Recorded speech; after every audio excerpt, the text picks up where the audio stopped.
Hello, today is the anniversary of the birth in 1806 of Isambard Kingdom Brunel, an engineer whose designs of tunnels and bridges made an enormous contribution to the Industrial Revolution in the 19th century.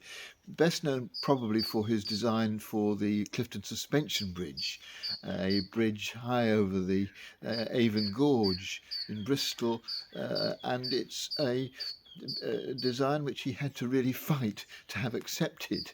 There was a competition, and Thomas Telford, one of the judges, who was also a very eminent engineer, um, uh, uh, rejected all the designs and put in his own, uh, which was then rejected because it was too expensive. And Brunel, not put off by the fact that this extremely experienced and well-respected engineer was in charge, this 24-year-old Brunel still persisted in putting in his own designs.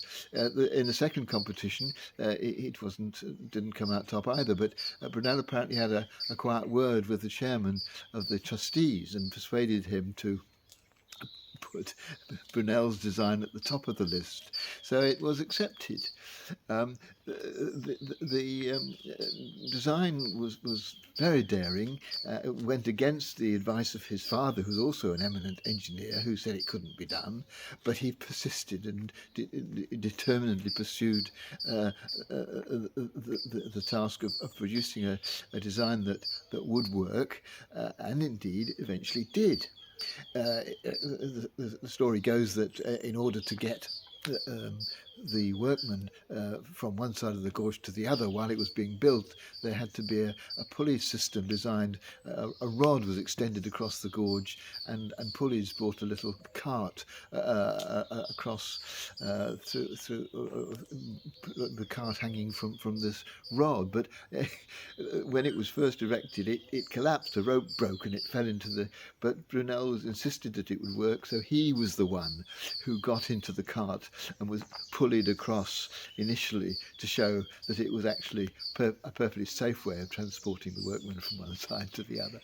I just wanted to highlight in this story Brunel's absolute determination to get his design accepted, and the confidence that he had both in the design of the bridge and in the design of the little cart which took the workmen across it, and pushing in every sort of way that he possibly could to make sure that his design, although he was only, as I say, a very young man, 24, was the one that was accepted. Sadly, some riots in Bristol shortly after the commencement of the building of the bridge meant that he didn't live to see it completed, but it was completed according to his own design, more or less, a few adaptations, and is a memorial to him today. But let's just take note of how, if you are confident in your own abilities, if you think that you've got an idea, or if you've got a way of doing something, a proposal that you feel is worth hearing and is something that will work, then it's worth putting the effort into making sure that people are persuaded, and using all sorts of techniques to make sure, including perhaps going behind the scenes, chatting people up who have an influence, just to make sure that if we're confident, let's go for it. And I think that sometimes we can hold back a bit.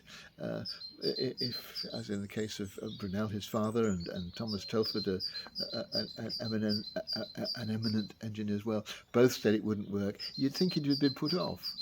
But he wasn't. And sometimes we can be put off by people's lack of trust in us, or lack of belief in our idea. But sometimes we just need to persevere. So today, just nudge to see if there's anything that you feel strongly about that you're holding back on. Go for it.